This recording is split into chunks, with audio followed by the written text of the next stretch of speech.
네, 오늘은 베드로전서 강의 6번째 시간입니다.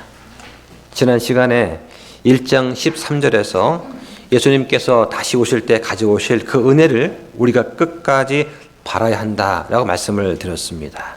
이 은혜를 끝까지 바란다. 이것이 이전 성경에서는 소망을 가지라는 뜻으로 번역이 되었었어요. 걱정과 두려움, 어떤 물질에 대한 집착, 이런 것들은 휴거의 복된 소망을 갖는 우리한테는 도움이 되지 않는 것입니다. 그래서 이런 것들을 우리 마음에서 떨쳐버려야 한다라고 성경은 말씀하세요.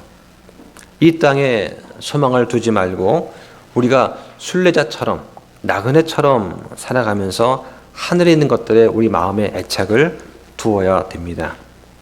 그러기 위해서 우리는 어떻게 해야 됩니까? 우리 마음의 허리를 동여야 됩니다. 정신을 차리고 깨어서 항상 기도해야 된다고 성경은 말씀하세요.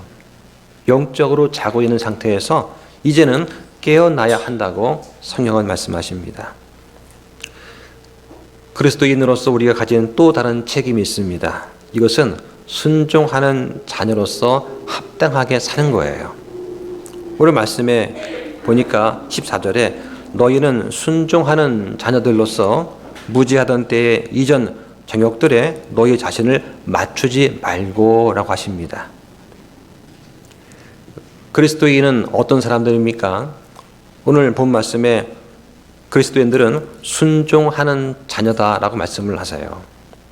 이 순종한다는 그 말을 어떤 사람들은 율법주의처럼 받아들여서 무거운 짐을 지닌 걸로 오해를 하고 있습니다. 성경은 우리한테 순종을 명령하십니다. 그건 결코 무거운 것이 아니에요. 한 말씀을 찾아보겠습니다. 히브리서 5장 8절과 9절을 보시죠. 그분께서 아들이실지라도 친히 고난 받으신 일들로 말미암아 순종하기를 배우사 완전하게 되셨으므로 자기에게 순종하는 모든 사람들에게 영원한 구원의 창시자가 되시고 하였습니다. 자기 보니까 완전하게 되셨다고 말씀을 하세요.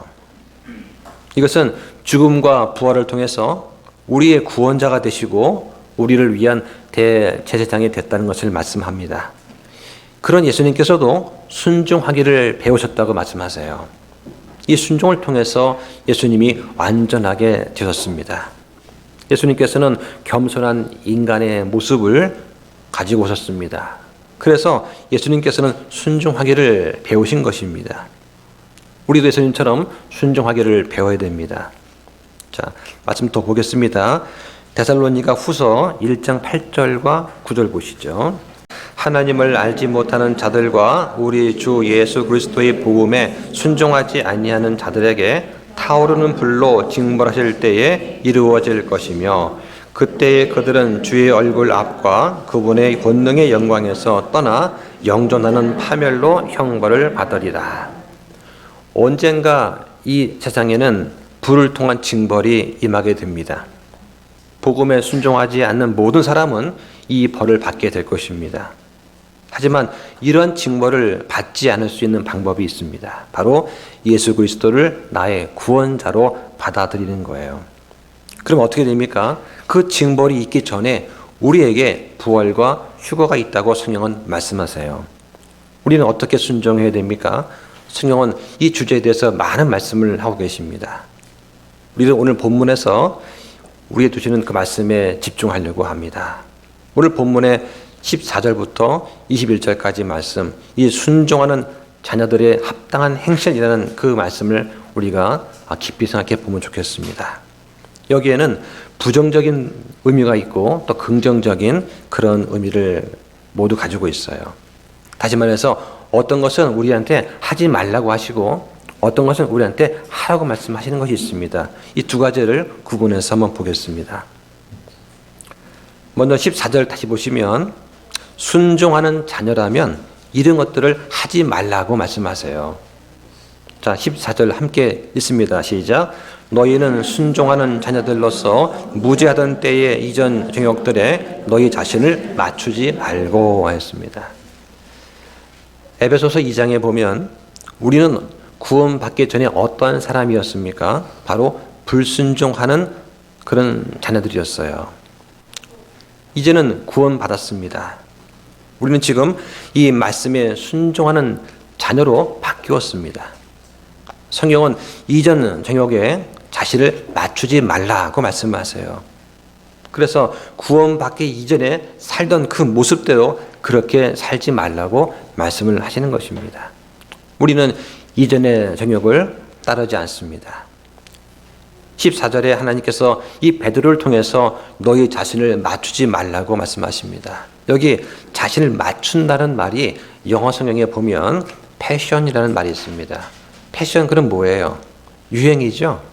예, 우리 자매님들은 유행에 민감하지 않습니까? 이 패션이라는 말 원래 뜻은 뭐냐면 같은 모양이 된다는 뜻이에요. 순응한다는 뜻입니다. 다른 사람들이 입는 것에 나 자신을 맞추는 거예요. 이게 유행입니다. 이전 정욕은 우리가 한때 가담했었습니다. 또 지금도 세상에 계속해서 가담하고 있는 악한 정욕과 행위를 가리키는 거예요. 본질적으로 하나님께서는 이 베드로를 통해서 이렇게 말씀하고 계십니다. 너희는 예전처럼 또 아직 세상에 있는 사람들처럼 행동하지 말라는 거예요. 그러면서 너희는 그리스도인이 되기 전에 행했던 그 죄악과 그 버릇과 옷차림과 말을 본받지 말라 이렇게 말씀을 하고 계십니다. 이 말씀을 적용해 보면 우리는 비기독교인들과는 다르게 행동해야 됩니다. 한 말씀 볼까요? 로마서 12장 1절과 2절을 보시죠. 그러므로 형제들아 내가 하나님의 긍휼에 힘입어 너희에게 간청하노니 너희는 너희 몸을 거룩하고 하나님께서 받으실 만한 살아있는 희생물로 드리라. 그것이 너희의 합당한 섬김이니라. 너희는 이 세상에 동화되지 말고 너희의 생각을 새롭게 함으로 변화를 받아 하나님의 그 선하시고 받으실 만하며 완전하신 뜻이 무엇인지 검증하도록 하라. 예. 오늘 말씀드릴 때 거룩이 뭔가에 대해서 오늘 집중해서 말씀을 드릴 것입니다. 여기 2절에 보니까 하나님의 그 선하시고 받으실 만하며 했죠. 이 받으실 만하며라는 말은 기뻐하신다는 뜻이에요. 예. 자녀가 어떻게 하면 부모가 기뻐하지 않습니까? 예. 그러니까 어떤 것을 아버지께서 기뻐하실까를 생각하라는 얘기예요. 여기 변화를 받아라는 이 말은 우리가 예수님을 닮아가는 것입니다. 즉 성화를 말하는 거예요. 성령님께서는 날마다 우리의 속사람을 새롭게 해주십니다. 하나님은 우리의 혼을 구원해 주셨어요. 성령님은 날마다 우리의 혼을 새롭게 해주십니다. 우리의 마음과 생각은 날마다 새롭게 되어야 됩니다. 우리가 마음과 생각을 새롭게 하는 것은 마치 우리가 집안을 청소하는 것과 같습니다. 어제 청소했다고 해서 오늘 안 하면 어떻게 됩니까? 엉망이 되죠. 사람이 살고 있는 집은 항상 어질러지기 마련입니다. 우리의 마음과 생각도 마찬가지예요. 우리가 이 땅에 살면서 항상 우리 마음과 생각이 어질러집니다. 우리가 보는 것과 듣는 것, 우리가 읽는 것, 우리가 만나는 그 사람들이 세상적이기 때문입니다. 우리는 이 말씀을 가지고 매일 우리의 마음과 생각을 청소해야 됩니다. 우리는 깨끗한 상태를 유지하려고 노력을 해야 돼요. 하나님 원하시는 그런 사람의 모습은 깨끗한 사람입니다. 잘난 사람이 아니에요. 유능한 것이 아닙니다. 깨끗한 그릇을 하나님이 쓰십니다. 집안을 자주 청소하지 않으면 먼지와 쓰레기가 쌓입니다. 또 냄새가 나죠. 우리도 마찬가지입니다. 말씀으로 우리를 자꾸 씻어내지 않으면 우리의 마음과 생각은 더러워지기 마련입니다. 한 일주일만 성경 읽지 말아보세요. 그리고 대화해 보십시오. 금방 그 입에서 나오는 말과 그런 태도 같은 것들이 당신 일주일 동안 성경 안 읽었군요. 이게 티가 나지 않습니까? 우리 입에서 왜 불평과 불만과 비방과 왜 험담이 나올까요? 우리 말씀으로 우리 마음과 생각을 깨끗하게 청소하지 않았기 때문입니다. 우리는 살면서 온갖 쓰레기로 우리 마음과 생각을 채우게 됩니다. 기도하지 않고 성경을 보지 않고 잘못을 범했는데 내가 주께 자백하지 않는다면 우리의 마음은 더러운 상태 그대로 머물게 되는 것입니다. 그리스도인은 어떤 사람들입니까? 이러한 세상의 풍조에 그저 따라가고 순응하고 맞추는 사람이 아닙니다. 우리는 순응하지 않는 사람이에요. 오히려 우리는 세상과 우리 자신을 날마다 새롭게 변화시키는 그런 사람들입니다. 세상 풍조에 순응하는 사람들은 단순하게 다른 사람을 모방하면서 그들의 행동을 따라하면서 그러면서 내 속은 그렇지 않다라고 주장을 합니다. 하지만 변화하는 사람은 다른 사람들입니다. 우리 내면에서부터 진정한 변화를 겪는 거예요. 그리고 겉으로 그러한 차이점을 드러내는 그런 사람입니다. 순종하는 자녀로서 우리가 합당하게 살려면 이런 세상의 죄악된 습관이나 틀에 박힌 언행이나 그 버릇을 내가 가지고 있지는 않은지 확인할 필요가 있습니다. 우리는 육신의 욕망에 호소하는 우리 사회에 이런 유행을 그저 무관심하게 받아들이고 있지는 않습니까? 예를 들어서 아주 짧은 치마를 입고 타이트한 청바지나 단정하지 못한 의상을 즐겨 입지는 않으십니까? 그런 게 세상의 유행이라고 하더라도 성도는 구별되어야 됩니다. 단정하게 옷을 입어야 됩니다. 그게 유행이라서 남들 다 하니까 따라하기 위해서 하기 전에 한 번 더 생각을 해보시기 바랍니다. 성경은 뭐라고 하십니까? 한번 볼까요? 디모데전서 2장 9절 보시죠. 아마 패션 디자이너 업계에 종사하는 분들은 성경을 잘 안 읽을 것 같아요. 특히 이런 말씀은 안 읽을 것 같습니다. 왜냐하면 자꾸 튀어야 되거든요. 새로운 유행을 창조해야 되고 그러지 않습니까? 성경 뭐라고 합니까? 2장 9절 같이 읽어보시죠. 시작. 또한 이런 식으로 여자들도 단정한 옷으로 자기를 꾸미되 얌전하게 맑은 정신으로 하고 장식한 머리나 금이나 진주나 값비싼 옷으로 하지 말며 이렇게 말씀을 하죠. 왜 그런 말씀을 하실까요? 이 초대교회 당시에 성도들이 모일 때 어떠했습니까? 부자들보다는 가난한 자가 더 많았습니다. 복음의 박해를 피해서 도망쳐오다 보니까 생활의 기운을 다 잃어버려서 겨우겨우 살아가는 그런 사람이 많았을 거예요. 거기다 대고 앞에서 나는 가진 게 많으니까 하면서 금이나 은을 치렁치렁 단다면 그건 성도 사이의 연합을 깨트리는 그런 것이 되지 않겠습니까? 이런 것들을 이해하시고 보시면 더 좋을 것 같습니다. 주님께서 강조하시는 것은 금방 시들고 사라지는 그런 외모가 아닙니다.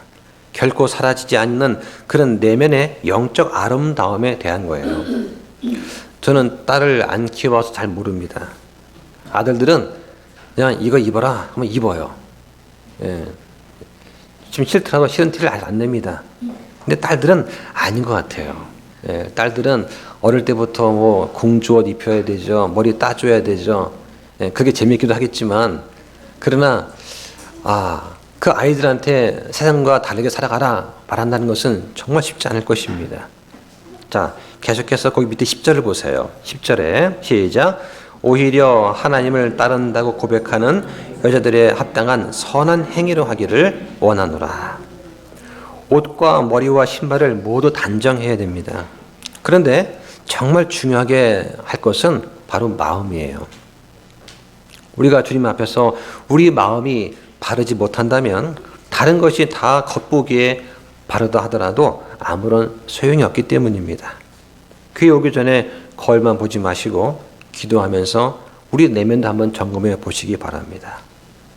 우리는 어떤 유행어나 농담으로 우리의 말을 채우지는 않습니까? 저는 이 말을 거의 안 쓰는데요. 이겁니다. 알잘 딱깔센. 이게 뭔가요? 예. 알아서 잘, 딱, 깔끔하고 센스 있게 한다는 그런 거예요. 이게 젊은 사람들은 이런 말을 많이 쓰는 것 같더라고요. 이런 거 모르면 젊은이들과 얘기가 잘 안 된다고 해요. 자, 에베소서 4장 29절을 보시죠. 부패한 대화는 결코 너희 입 밖으로 내지 말고 오히려 세워주는 일에 쓸 좋은 것만을 말하여 그것이 듣는 자들에게 은혜를 끼치게 하라. 우리 입술을 통해서 주님을 찬양할 수도 있습니다. 또는 그 입술을 통해서 나 자신을 타락하게 만들 수도 있어요. 내 말을 통해서 다른 사람을 세울 수도 있고 은혜를 전할 수 있습니다.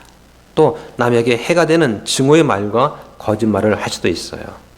우리는 성령이 충만한 삶을 살 수도 있고 성령님을 걱정시키는 그런 삶을 살 수도 있습니다. 자, 그 밑에 에베소서 5장 3절과 4절을 보세요. 더욱이 음행과 모든 부정한 것이나 탐욕은 너희 가운데서 한 번이라도 언급하지 말라. 그것이 성도에게 합당하니라. 추잡한 것이나 어리석은 이야기나 희롱하는 말도 적합하지 아니하니 하지 말고 오히려 감사드리는 말을 하라. 산책하거나 길을 지나가다가 젊은 사람들 옆을 지나가다 보면은 귀를 정말 막 씻고 싶어요. 어떻게 한 마디 건너서 이 상스러운 말이나 욕을 안 하면 대화가 안 되는지 걱정이 아주 됩니다. 하다못해 길 가다가 길을 좀 물어보려고 하더라도 그러한 그 험한 말을 하는 사람한테 말 건네기가 두려운 거예요. 또한 어떤 음행을 하거나 부정한 짓을 한 그러한 사람의 이름과 행위를 자세히 또 광고할 필요는 없죠. 설교단에서 회중한테 그들의 행위를 자세히 알려줄 필요도 없습니다. 누가 어떠한 더러운 행위를 했는지 언급할 필요도 없어요. 그런 것은 전혀 덕이 되지 않기 때문입니다. 또는 우리는 육체 정욕을 만족시키는 각종 오락을 즐기지는 않습니까? 또 찾아보시죠. 빌립보서 4장 8절을 보겠습니다. 끝으로 형제들아 무엇이든지 진실한 것과 무엇이든지 정직한 것과 무엇이든지 의로운 것과 무엇이든지 순수한 것과 무엇이든지 사랑스러운 것과 무엇이든지 좋은 평판이 있는 것과 덕이 되는 것과 칭찬이 되는 것이 있거든 이런 것들을 곰곰이 생각하라. 왜 바울이 이런 말을 했을까요? 성도들의 입에서 이런 말이 안 나오기 때문입니다. 이것과 반대되는 말을 서로 주고받고 하니까 바울이 이렇게 하라고 말을 하는 거예요. 여러분이 무언가 죄와 관련된 것을 보고 마음에 품게 되면 행동으로 그 죄를 짓게 됩니다. 민망하지 않게 좀 점잖은 것으로 예를 좀 들게요. 여러분이 길을 가고 있습니다. 그 주변에 간판을 보게 됩니다. 간판을 한번 보고 쓱 지나가는 거 하고 그 간판을 보면서 마음에 품고 생각하면서 가는 것은 좀 다른 거예요. 자, 여러분이 지금 다이어트를 하고 있습니다. 체중 조절하기 위해서 최대한 음식을 절제를 해야 돼요. 그런데 다이어트를 해야 되는데 길을 가면서 맛집 간판만 보고 하는 거예요. 그리고 밤마다 먹방 동영상을 시청을 합니다. 대리만족을 하는 거죠. 무언가를 보는 거하고 그것을 깊이 생각하면서 마음에 품는 것은 별개 일입니다. 우리는 이 땅에서 여러 가지를 보면서 살아갑니다. 이 세상을 전혀 보지 않고는 살 수가 없어요. 하지만 우리는 그런 것을 생각하지 않으면서 살아갈 수도 있습니다. 주님께서 원하시는 것은 우리가 생각하지 않고 관심을 갖지 않으면서 그러면서 살 수 있는 것이에요. 그런 믿음이 있기를 축원합니다. 그런데 너무나 많은 그리스도인들이 이 세상과 그 정욕을 따르고 있습니다. 많은 사람들이 이 땅에 얽매여서 살아가는 것은 결코 놀라운 일이 아닙니다. 결혼 생활이 불성실해지고 이혼이 증가하는 것을 쉽게 보게 됩니다. 제가 자료를 찾아보니까 10년 전에 2012년 통계를 보니까 대학생들의 혼전 동거에 관한 생각을 물었어요. 괜찮다가 36%, 반대가 64%였습니다. 그럼 당신은 동거한 경험이 있느냐 물었더니 96%는 없다. 그래서 동거에 볼 생각은 있는데 동거까지는 실행을 못하고 있다 라고 한 그런 기사가 났어요. 그런데 5년 후에 2017년 자료는 역전됐습니다. 혼전 동거의 찬성이 67%고 반대가 33%예요. 또 5년 지났으면 지금은 어떨까요? 예, 지금은 통계는 아직 잡힌 게 없지만 아마 더 심하지 않겠습니까? 그러면 왜 동거를 하냐고 물어봤어요. 물어보니까 경제적인 어려움 때문에 돈을 아끼려고 동거를 한다 하는 대답이 43%였습니다. 그럼 나머지는 뭐냐? 좀 구차한 변명이지만 한마디로 내가 책임지기 싫어서 쉽게 헤어지기 위해서 동거를 하는 거예요. 이것이 세상 사람들이고 우리는 그런 가운데 우리 자녀를 키우고 있습니다. 그리스도인들은 거룩하기 위해서 주님께서 주시는 그 말씀에 우리는 귀를 기울여야 됩니다. 자, 요한일서 보실까요? 요한일서 2장 15절부터 17절 보시죠. 세상이나 세상에 있는 것들을 사랑하지 말라. 어떤 사람이 세상을 사랑하면 아버지의 사랑이 그 사람 속에 있지 아니하니 이는 세상에 있는 모든 것, 즉 육신의 정욕과 안목의 정욕과 인생의 자랑이 아버지에게서 나지 아니하고 세상에서 나기 때문이다. 세상도 그것의 정욕도 사라지나 오직 하나님의 뜻을 행하는 자는 영원토록 거하느니라. 자, 지금까지는 뭐냐면 하나님의 자녀로서 행하면 안 되는 것들을 말씀을 드렸어요. 자, 이번에는 순종하는 자녀로서 해야 하는 것들을 좀 말씀드리겠습니다. 자, 오늘 본문을 볼까요? 오늘 본문 베드로전서 1장 15절과 16절을 피시죠. 오히려 너희를 부르신 분께서 거룩하신 것 같이 너희도 온갖 종류 행실에 거룩할지니라. 기록된 바 내가 거룩하니 너희는 거룩할지니라 하였느니라. 제가 처음 교회를 가면서 중학교 때 이 말씀을 보고서 무척 고민을 했습니다. 하나님께서 거룩하시니까 너도 거룩해야 된다 라고 하는 말씀이에요. 이 말을 듣고 저는 마음이 무척 무거웠습니다. 어떻게 거룩할 수가 있나 하는 거죠. 하나님은 거룩할 수 있어요. 당연하시죠. 하지만 사람인 나는 또 중학생 한참 사춘기 때 나는 절대로 거룩할 수가 없는 거예요. 그런데 거룩할지나 명령하시니까 이걸 어떻게 지켜야 될 것인가 하는 것이 저의 큰 숙제였고 마음의 부담이었습니다. 거룩한 분은 누구입니까? 예수님이세요. 우리를 부르신 분은 누구입니까? 예수님이십니다. 우리와 함께 하시는 분은 누구십니까? 예수님이세요. 우리에게 지금 말씀하시는 분은 누구입니까? 바로 예수님이십니다. 그런데 이 세상은 거룩함이 아닌 방탕을 가르칩니다. TV에 나온 사람들은 내가 방탕하니 너희도 방탕하라고 말합니다. 영화에 나온 사람들은 내가 음란하니까 너희도 음란하라고 말을 해요. 가수들은 내가 정욕적이니까 너희도 정욕적이 되라고 말합니다. 광고는 내가 탐욕적이니까 너희도 탐욕적이 되라고 말을 해요. 요즘에 유튜브를 보면 거기에 드라마, 광고, 가술 영상이 어떻습니까? 믿기지 않을 정도로 정말 선정적이에요. 이제는 그 윤리 심의위원회도 통과하지 않는 것 같습니다. 언론의 자유가 이상하게 되는 것 같아요. 예수님께서는 내가 거룩하니 너희도 거룩하라고 말씀을 하십니다. 우리는 예수님과 동행해야 됩니다. 예수님께서 우리에게 영향력을 끼치도록 우리는 우리 자신을 내어드려야 됩니다. 예수님께서 여러분을 다스릴 수 있도록 여러분을 허락하시기 바랍니다. 예수님께서 여러분의 혀와 손과 발과 눈과 마음을 통제하게 해보십시오. 예수님께서 여러분을 만드시고 다듬으시고 깎아내도록 허락해 보시기 바랍니다. 우리는 모든 행실에서 거룩해야 됩니다. 잠깐 이 거룩이라는 단어에 대해서 설명을 좀 드리겠습니다. 거룩함이라는 단어는 일체적인 의미로 밖으로 드러난 깨끗함을 말합니다. 또 내적인 순수함과 내적인 성결함을 말하는 거예요. 하나님께서는 모든 것을 초월하셨습니다. 무한대로 완전한 방법으로 거룩한 존재이십니다. 메시아도 거룩한 분이십니다. 성령님도 거룩한 영이세요. 하나님은 이 거룩함과 무죄함과 성결함의 근원이 되시는 분이십니다.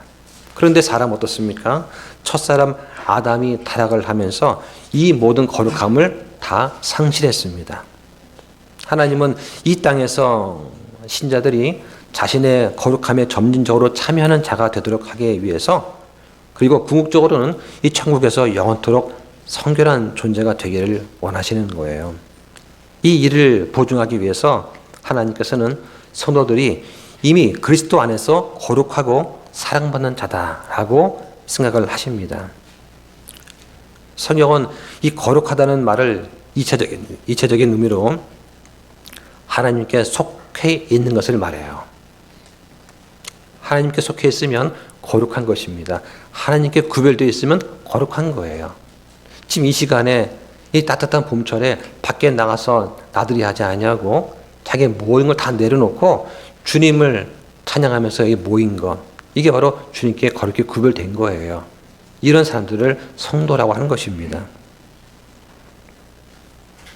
성경은 이 유대인들을 가리켜서 거룩한 백성이다 라고 말을 합니다. 그 이유는 유대인들이 하나님께로 분리되었기 때문이에요.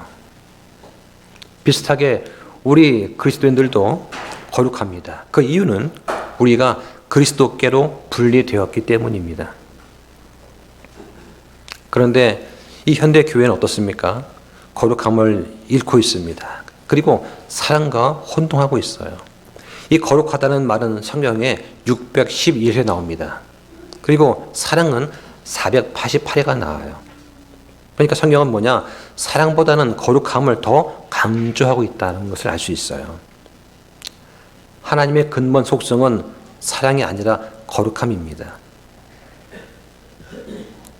우리는 영과 진리 안에서 주님께 거룩하게 경배를 해야 됩니다. 그래서 주의 이름에 합당한 영광을 그분께 드리며 거룩함의 아름다움으로 주께 경배하라고 말씀하십니다. 그런데 이 사랑과 거룩함 사이에는 중요한 관계가 있습니다. 사람은 죄를 지었어요. 사람은 하나님의 거룩함을 손상시켰습니다.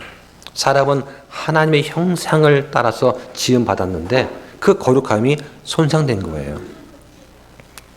그래서 이 하나님의 거룩함을 만족시키려고 하나님의 사랑이 사람한테 나타나게 되었습니다. 그분이 예수님이세요. 그래서 이 그리스도의 사역에서 속죄라고 하는 것, 이것은 사랑 때문에 왔어요. 그런데 그 사랑을 요구한 것은 하나님의 그 거룩함이에요. 모든 사랑은 기준이 있어야 됩니다. 그 기준이 바로 거룩함이에요. 예를 들면 사랑이라고 하는 그 엔진이 마음대로 막 굴러다니면 무절제한 그런 도구가 됩니다. 그런데 이 거룩함이 사랑의 엔진을 잘 조절하면 바른 곳으로 인도할 수가 있어요. 그런 의미에서 거룩함은 사랑보다 더 높은 것입니다. 왜 예수님께서 죽어서야 했습니까? 이것은 하나님의 사랑이 있지 않고 하나님의 거룩함이 있어요. 그리스도께서 완전한 희생 예물이 되셔야지만 하나님의 공의와 거룩함이 만족되기 때문입니다. 그래야지만 하나님께서 영광 받을 수 있는 거예요. 우리는 모두가 하나님의 형상대로 지음받았습니다. 그래서 도덕적인 측면에서 우리는 주님처럼 거룩하라고 성경은 말씀을 하는 거예요. 그래서 우리는 거룩한 하나님, 거룩한 아드님, 거룩한 성령을 믿습니다. 그리고 우리는 성도예요. 즉 우리는 거룩한 무리인 것입니다. 그런데 현대에 있는 많은 자유주의자들은 이 거룩함보다 사랑을 더 중시합니다. 교회 안에서 거룩함을 찾기가 힘이 들어요. 그리고는 자기 보기에 선한 대로 하나님께 나오려고 합니다. 하지만 이 사랑은 반드시 거룩함이라는 그런 궤도 위에서 움직여야 됩니다. 그러지 않으면 교회 안에 각종 어려움이 생겨요. 사랑으로 해야 된다면서 세상의 많은 것을 교회가 수용하게 되면 거룩함이 훼손됩니다. 그런 거룩하지 못한 예배는 하나님께서 미워하십니다. 예를 들어서 교회의 문턱을 낮춰야 된다고 하면서 교회에다가 흡연 구역을 만드는 교회가 있어요. 큰 교회입니다. 이름만 들으면 다 아는 교회예요. 교회에서 락 음악과 밴드를 동원합니다. 이게 성도의 교제인지 아니면 사교 클럽인지 모를 정도로 무질서한 교회도 있습니다. 복장도 너무나 경박해요. 그러므로 이러한 기준과 표준을 요구하지 않는 기독교는 바른 기독교가 아니라고 할 수 있어요. 세상과 분리되어야지만 그러한 거룩함을 만족시킬 수가 있습니다. 그 다음에 거룩하게 만들다, 거룩히 구별한다는 그런 단어가 있습니다. 그래서 영어로는 sanctify고 이 말의 히브리어와 그리스어는 모두 분리한다는 뜻이에요. 성경에서는 하나님을 위해서 구별하는 것을 의미합니다. 구약 성경에서의 이런 구별은 주로 유대인들의 의식과 그런 재리를 통해서 나타났습니다. 히브리인들은 어떤 의식과 속죄를 통해서 주님께 거룩히 구별된 그런 언약 백성이었습니다. 그래서 성막과 제단과 제사장이 필요했습니다. 그리고는 이제 금식과 기도를 위한 날도 구별을 하고 안식일도 구별을 했던 것이죠. 신약 성경의 교리 면에서 볼 때는 이 성별이라고 하는 것은 전에는 더러웠던 것을 완전하게 깨끗하게 거룩하게 만드는 그런 것을 말하는 거예요. 바로 그리스도의 사랑으로 의롭게 된 혼을 거룩하게 만드는 그 은혜의 과정이다라고 볼 수 있습니다. 정리하면 거룩은 구별된다는 그런 개념입니다. 거룩하다는 것은 우리가 하나님께 따로 구별되거나 바쳐졌다는 그런 의미인 거예요. 우리가 우리의 24시간 어떻게 활용합니까? 우리 자신을 위해서만 사용하지 않고 일정한 시간을 떼어내서 기도하고 예배하고 찬양하는 데 사용합니다. 구별하는 거예요. 말씀을 묵상하는데 우리가 일정한 시간을 떼어냅니다. 우리가 가지고 있는 소유의 일정한 부분을 떼어내서 우리가 교회에다가 헌금으로 내기도 합니다. 다른 형제 자매를 돕기 위한 것이죠. 이것이 바로 구별하는 거예요. 우리는 적어도 두 가지 이유로 거룩해야 됩니다. 첫 번째 이유는 오늘 본문 말씀처럼 하나님께서 거룩하시기 때문입니다. 복음으로 우리를 부르신 주님께서는 거룩하신 하나님이세요. 그분 자신이 죄와 사악함에서 분리가 되었습니다. 그래서 이 주님의 본성은 우리한테도 비슷한 그런 거룩함을 요구를 합니다. 한 말씀 볼까요? 히브리서 12장 14절 보시죠. 모든 사람과 더불어 화평과 거룩함을 따르라. 거룩함이 없이는 아무도 주를 보지 못하리라. 여기 나오는 화평은 첫 번째는 사람과 사람 사이의 화평일 수도 있습니다. 그리고 또 사람과 하나님 사이의 화평을 말하는 거예요. 그래서 화평과 거룩함을 따르라고 합니다.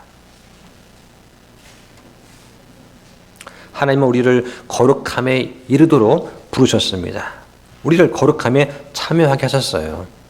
거룩함은 하나님께 거룩한 것, 하나님께 구별되는 것입니다.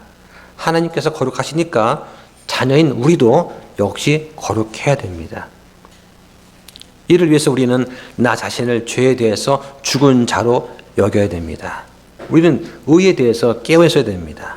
거룩함을 따르고 추구해야 됩니다.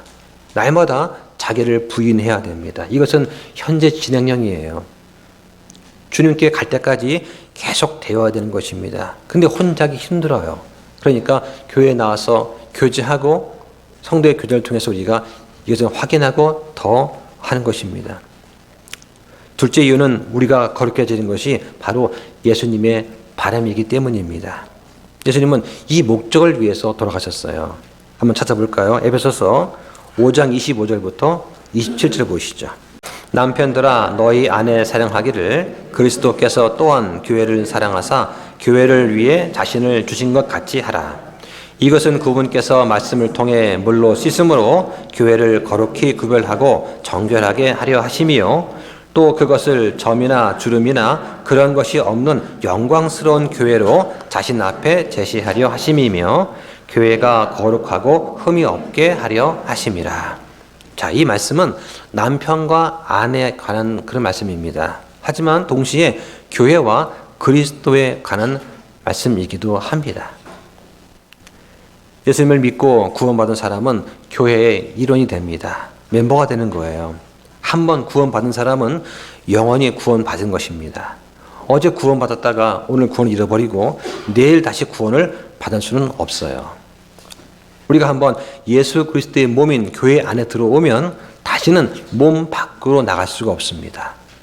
한번 예수 그리스도의 몸에 속하게 되면 영원히 주님의 몸에 속하게 됩니다. 이걸 우리는 구원의 영원한 안전 보장이라고 부릅니다. 성경은 이 부분에 있어서 매우 확고하게 말씀하십니다.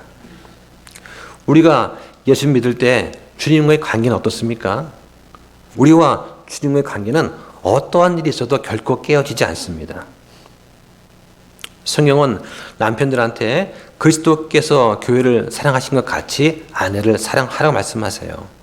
주님께서는 어떤 상황이나 환경과 상관없이 영원히 교회를 사랑하십니다. 이 땅에 있는 교회는 결코 완벽하지 않습니다. 점과 흠과 주름진 것이 있어요. 하지만 주님은 여전히 교회를 사랑하십니다. 남편도 이러한 주님의 사랑으로 아내를 사랑하라고 말씀하시는 거예요. 주님께서 교회를 무조건적인 사랑으로 사랑하셨듯이 남편도 아내를 무조건적인 사랑으로 사랑하라고 말씀을 하는 것입니다. 예수님께서는 갈보리 십자가에서 인간의 죄값을 다 치루셨을 뿐만 아니라 자신의 피값으로 신부인 교회를 얻었어요. 그리고 날마다, 주마다, 달마다, 해마다 이 교회가 더 깨끗해지고 더 거룩해지고 정결해지고 점이나 흠이 없도록 인도하고 계십니다. 그래서 교회가 더욱더 영광스럽게 되고 완전해지기를 바라시는 거예요. 오늘 본문에 보니까 순종하는 자녀로서 우리가 할 수 있는 또 다른 일이 있습니다. 자, 오늘 본문 1장 17절을 한번 보시죠. 사람들을 외모로 판단하지 아니하시고 각 사람의 행위대로 심판하시는 아버지를 너희가 부르며 간구하거든 너희가 여기에 체류할 동안 두려움 가운데 지내라. 우리는 두려움을 가지고 지내야 합니다. 순례자로서 나그네로서 두려움은 어떤 유익이 있을까요? 우리가 여기에 머무는 동안 우리의 위치를 알게 해줍니다. 예수님께서는 제자들한테 이렇게 말씀하셨습니다. 마태복음 10장 28절에 몸은 죽여도 혼은 죽일 수 없는 자들을 두려워하지 말고 오히려 혼과 몸을 둘 다 지옥에서 멸할 수 있는 분을 두려워하라고 하세요. 베드로는 예수님을 3번이나 부인했습니다. 왜 그랬을까요? 베드로는 사람이 두려웠습니다. 그래서 자신의 생명을 자신이 스스로 보호해야 된다고 생각했어요. 하지만 사람이 죽고 사는 것, 특히 우리 성도가 살고 죽는 것은 전적으로 주님의 주권하에 있다는 그 사실을 우리가 잊지 말아야 됩니다.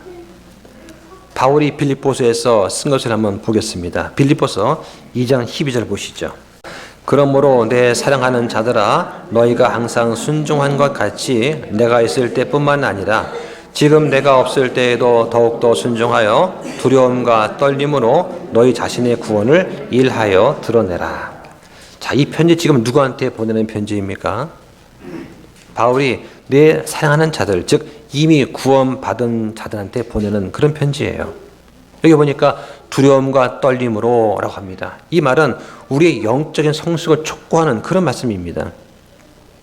구원을 일하여 드러내라고 합니다. 이 말은 매일의 삶 속에서 실천하라는 뜻입니다. 구원을 이루기 위해서 일하는 것이 아니라 이미 받은 구원을 일해서 드러내라고 하십니다. 어떻게 하면 내가 받은 이 구원의 자세한 것들을 매일의 삶 속에서 적용할지 깊이 생각해보고 성도의 교리 시간 나누는 것도 참 좋을 것 같습니다. 베드로는 우리가 두려움 가운데 지내야 될 2가지 이유를 제시합니다. 첫째는 우리가 아버지께서 행위대로 심판하시는 그런 분이다라고 하는 거예요. 오늘 본문을 또 보겠습니다. 17절 보시죠. 사람들을 외모로 판단하지 아니하시고 각 사람의 행위대로 심판하시는 아버지를 너희가 부르며 간구하거든 너희가 여기에 체류할 동안 두려움 가운데 지내라.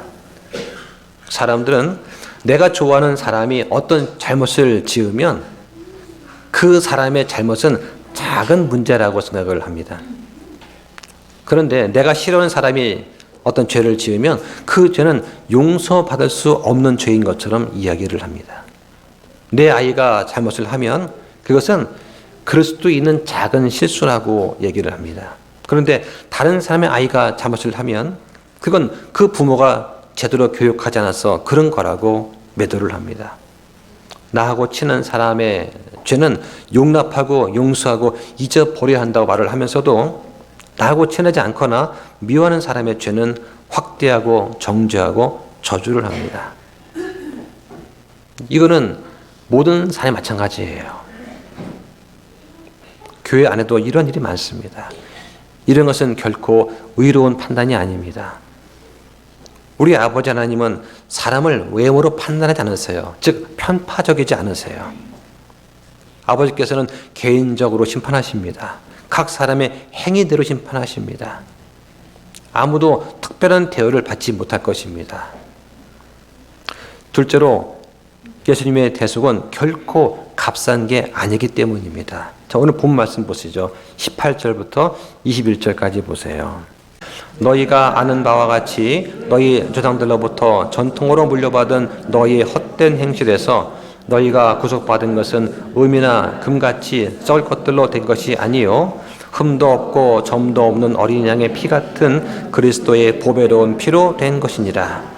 참으로 그분께서는 세상의 창건 이전에 미리 정하여졌으나 이 마지막 때에 너희를 위해 드러나셨으며 너희는 그분으로 말미암아 그분을 죽은 자들로부터 일으키시고 그분께 영광을 주신 하나님을 믿고 있으니 이것은 너희 믿음과 소망이 하나님 안에 있게 하려 함이니라. 성경은 예수 그리스도를 하나님의 어린 양이라고 부르고 있습니다. 우리의 구속은 은이나 금으로 된 것이 아닙니다.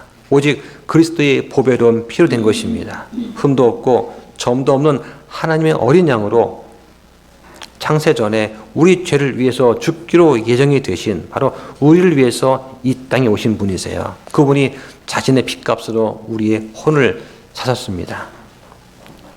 그러므로 우리는 우리의 믿음과 소망이 하나님께 있게 된 거예요. 그러면 이렇게 지불된 값에 대해서 감사하지 않는 그리스도인이 있다면 성경은 그에게 뭐라고 하실까요? 자기의 죄를 회개하지 않으면 심판석에서 보상의 손실이 있을 거라고 말씀을 하십니다. 자, 한번 볼까요? 히브리서 10장 26절부터 29절까지 보시죠. 우리가 진리에 관한 지식을 받은 뒤에 고의로 죄를 지으면 다시는 죄들로 인한 희생물이 남아있지 아니하고 대적들을 삼킬 심판과 불같은 경로에 대하여 두렵게 기다리는 어떤 일만 남아있느니라. 모세의 율법을 멸시한 자도 두세 증인으로 인해 긍휼을 얻지 못하고 죽었거든. 하나님의 아들을 발로 밟고 자기를 거룩히 구별한 언약의 피를 거룩하지 않은 것으로 여기며 은혜 영께 무례 행한 자가 당연히 받을 것으로 생각되는 형벌은 얼마나 더 극심하겠느냐. 너희는 생각해 보라. 여기 히브리서 10장에서 말씀하시는 이 심판은 보상의 손실을 말하는 것입니다. 구원받은 사람도 죄를 지으면 죽을 수 있습니다. 하지만 지옥에 가지는 않습니다. 이것은 지옥 가는 것과는 별개의 지금 말씀이에요. 우리도 죄를 지으면 죽을 수 있습니다. 그래서 사도 바울은 이러한 이유 때문에 많은 형제들이 잠들어 있다라고 말을 했어요.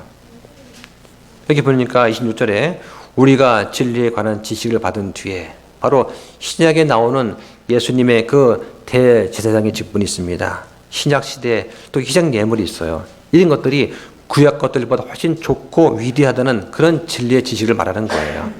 이걸 알면서도 오히려 유대교의 구약 율법 체제로 돌아가게 되면 하나님의 심판에 따라 보상의 손실이 있다. 그거 지금 말하는 거예요. 그리고 그 밑에 보니까 두렵게 기다리는 어떤 일만 남아있다. 다시 말해서 그리스도의 희생 헌물에 대한 믿음을 내가 저버린다면 배도한 자가 형벌을 피할 수 있는 어떤 희생물도 없다는 것입니다. 28절에 모세율법을 멸시한 자도 두세 증인으로 인해 긍휼을 얻지 못하고 죽었다고 했습니다.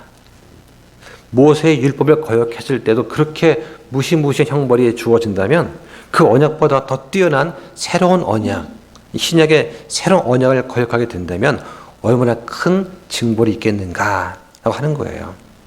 이 말씀은 뭐냐? 우리가 바른 신약 교회로 돌아온 다음에 다시 구약의 교회로 돌아가지 말라는 거예요.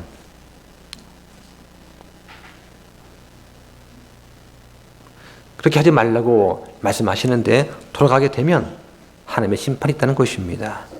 이런 경우에 심판과 형벌이 임한다고 말씀을 하는 거예요. 자, 말씀을 정리하겠습니다. 오늘 본문 14절부터 21절까지 말씀에서 순종하는 자녀답게 행동하라고 하십니다. 우리는 그러기 위해서는 구원받기 이전의 정욕을 본받지 말아야 됩니다. 이 세상의 풍조에 따라가지 말아야 됩니다. 우리는 모든 행동에 거룩하게 해야 됩니다. 우리의 내적, 외적으로 거룩하고 하나님께 구별되어야 됩니다. 우리는 하나님의 징계와 이런 보호상의 손실을 받을 수 있다는 그런 두려움 속에서 지내야 된다는 거예요. 우리가 가진 두려움은 뭐냐? 구원을 이룰 수도 있다는 것이 아니라 바로 우리가 하나님의 자녀이기 때문에 보상의 손실을 받을 수 있다. 또 살면서 우리가 징계를 받게 된다는 그런 두려움을 말하는 것입니다. 바울은 고린도 교회에 이렇게 편지를 쓰면서 말을 했습니다. 자, 하나 더 찾아볼까요? 고린도 후서 7장 1절 보시죠. 그러므로 극진히 사랑하는 자들아, 우리가 이 약속들을 가지고 있으니 하나님을 두려워하는 가운데 거룩함을 완전히 이루어 육과 영의 모든 더러움에서 우리 자신을 깨끗하게 하자라고 합니다. 사도행전 10장에 보면은 처음 구원받은 이방인 고넬료가 나옵니다. 이 고넬료는 하나님을 두려워하는 독실한 그런 사람이었습니다. 이 사람은 자신만 주를 두려워한 것이 아니라 자기의 온 가족이 하나님을 두려워하도록 그렇게 만든 인물이에요. 다시 말해서 자신뿐만 아니라 자녀들도 하나님을 두려워할 줄 아는 사람이 되게 가르쳤습니다. 자녀가 있는 분들은 이 점을 기억하시기 바랍니다. 우리가 거룩하게 구별되는 것은 하나님의 뜻이에요. 이걸 위해서 우리는 성령으로 충만해야 됩니다. 죄와 싸워야 됩니다. 마귀를 대적하고 세상과 분리가 되어야 됩니다. 이건 우리가 스스로 하기 힘들어요. 오직 하나님의 은혜로 가능한 것입니다. 우리는 그리스도의 보배로운 피로 용서받았습니다. 우리가 예수 그리스도를 믿음으로 우리의 소망이 주님 안에 있게 되었습니다. 이걸 통해서 우리가 아버지 하나님을 기쁘게 하는 삶을 살 수 있다고 성경이 말씀하십니다. 어떻게 하는 것이 하나님의 은혜에 보답하는 것입니까? 하나님을 두려워하는 것입니다. 또 내 안에 잘못이 있나 돌아보고 있다면 자백을 하고 용서를 구하시기 바랍니다.